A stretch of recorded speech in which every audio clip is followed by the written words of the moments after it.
कालिदास संस्कृत भाषा के महान कवि और नाटककार थे। कालिदास भारत के श्रेष्ठतम कवियों में से एक थे। यह संस्कृत भाषा के विद्वान भी थे।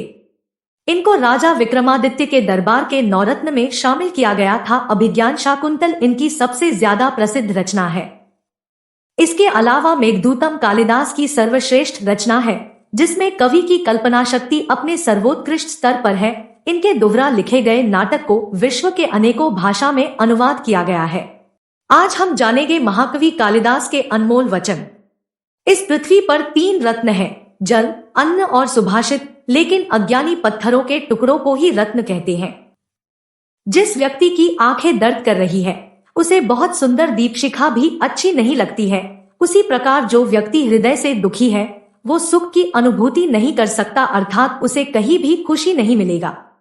फल आने पर पेड़ झुक जाते हैं, वर्षा के समय बादल झुक जाते हैं, संपत्ति आने पर सज्जन लोग विनम्र हो जाते हैं। परोपकारियों का स्वभाव ऐसा ही है। अपनी बात के धनी लोगों के निश्चय मन को और नीचे गिरते हुए पानी के वेग को भला कौन फेर सकता है। विपत्ति में पड़े हुए पुरुषों की पीड़ा हर लेना ही सत्पुरुषों की संपत्ति का सच्चा फल है। संपत्ति पाकर भी मनुष्य अगर विपत्तिग्रस्त लोगों के काम न आया तो वह संपत्ति किस काम की। कोई वस्तु पुरानी होने से अच्छी नहीं हो जाती और न ही कोई काव्य नया होने से निंदनीय हो जाता है। सज्जन पुरुष बिना कहे ही दूसरों का भला कर देते हैं, जिस प्रकार सूर्य घर घर जाकर प्रकाश देता है। दान पुण्य केवल परलोक में सुख देता है, पर योग्य संतान अपनी सेवा द्वारा इस लोक और परलोक दोनों में ही सुख देती है।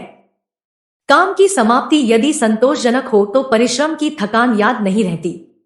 विद्वानों की संगति से मूर्ख भी विद्वान बन जाता है। जल आग की गर्मी से गर्म हो जाता है, पर वास्तव में उसका स्वभाव तो ठंडा ही होता है। जिसने इंद्रियों पर विजय पाली है, उसके मन में विघ्नकार वस्तुएं थोड़ा भी क्षोभ उत्पन्न नहीं कर सकती। वास्तव में धीर पुरुष वे ही हैं, जिनका चित्त विकार उत्पन्न करने वाली परिस्थितियों में भी अस्थिर नहीं होता। जिस प्रकार जब सूरज निकलता है तब लालिमा युक्त होता है और अस्त होता है तो भी लालिमायुक्त होता है, इसी प्रकार महान पुरुष भी सुख और दुख में एकरूपता रखता है।